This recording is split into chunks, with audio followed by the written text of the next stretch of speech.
Greetings. I was thinking of these older gentlemen and that have on their Vietnam hat with the helicopter on it, and they even have front license plates with Vietnam,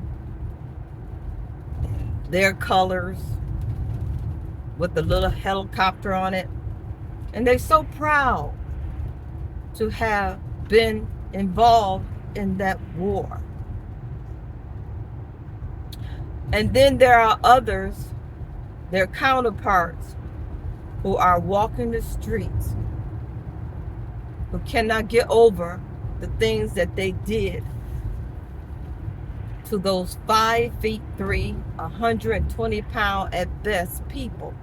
They children, they women, they men. They put it in their movies, the things that the soldiers, U.S. soldiers, did to these people over there in their land because they wanted to do what they wanted to do in their land.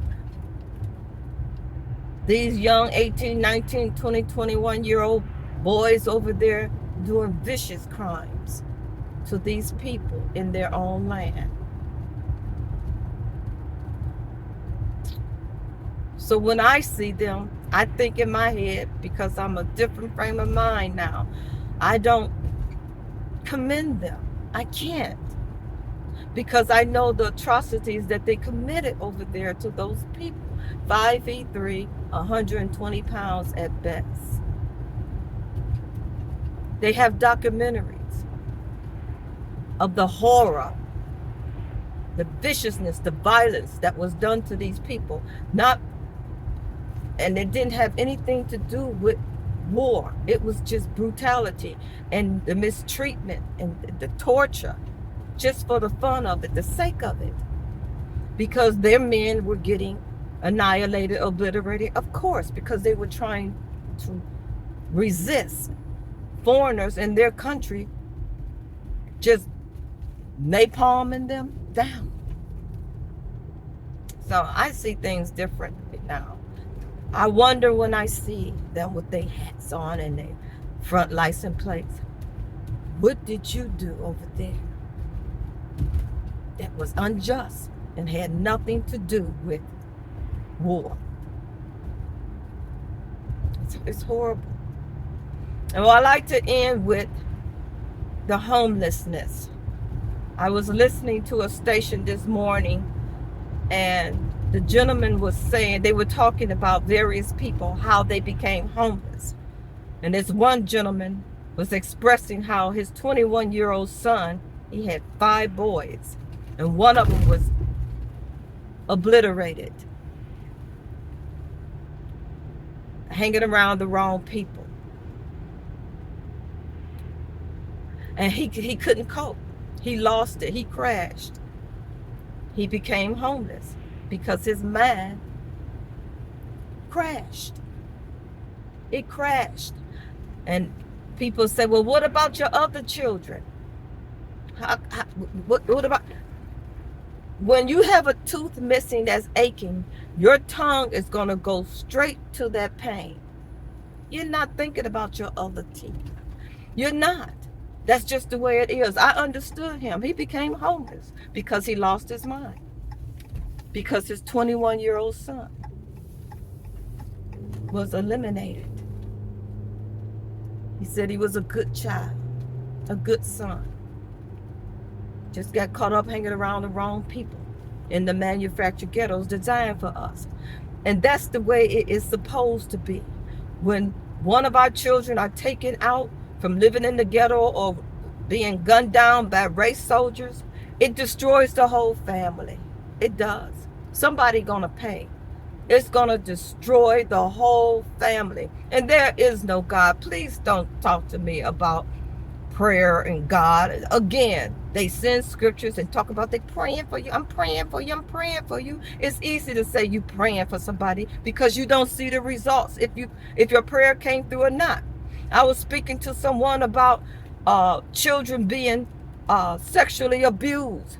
And what about those children praying? How come this great The Most High and JC and God and Holy Ghost and Father don't answer their prayers? What make you think he's going to answer your prayer praying for me, who I don't desire your prayers? It's disrespectful.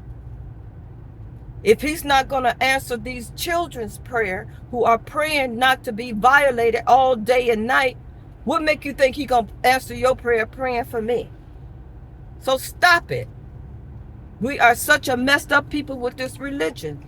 The colonizers did an excellent job giving black folks religion because we are just messed up with it. It's horrible. We can't get over what I'm praying for you and thoughts and prayers and these praying hands. Prayer does nothing. Ask the children in Gaza. Ask the children. Ask the homeless people out here in the street. Ask the gentleman who lost his son and lost his mind. Prayer doesn't work. So stop it. Stop with the nonsense and the lying. And I'm going to end with this, the homelessness. The man who's out in the street, veterans who are out in the street, homeless. They want you to not say homeless, you have to say shelterless. They fucking around with words that don't mean a thing. You can't say killed anymore. And that's exactly what it is. You can't sugarcoat it. Why are you trying to sugarcoat it? All these homeless people out here in American citizens, and you know they have 16,000 golf courses for the rich to play on green grass across the entire country. 16,000 golf courses for fun and entertainment that has nothing to do with poor people or middle class people. 16,000 golf courses on this planet. In this country, rather, excuse me. What will happen if they put tiny homes on all these 16,000 golf courses? But they don't want their own citizens. The United States don't want their citizens, the middle and the poor class, to make it, to survive. They want us gone. And only don't ever let nobody follow you into your driveway. Don't let them know where you live. I don't. I'm suspicious of everybody. I have a guerrilla warfare mind because this is a war we're in. But what if they would put tiny homes on all these 16,000 golf courses? Wouldn't they do it? But that sounds too much like rights. I'm ending. Peace if you could find.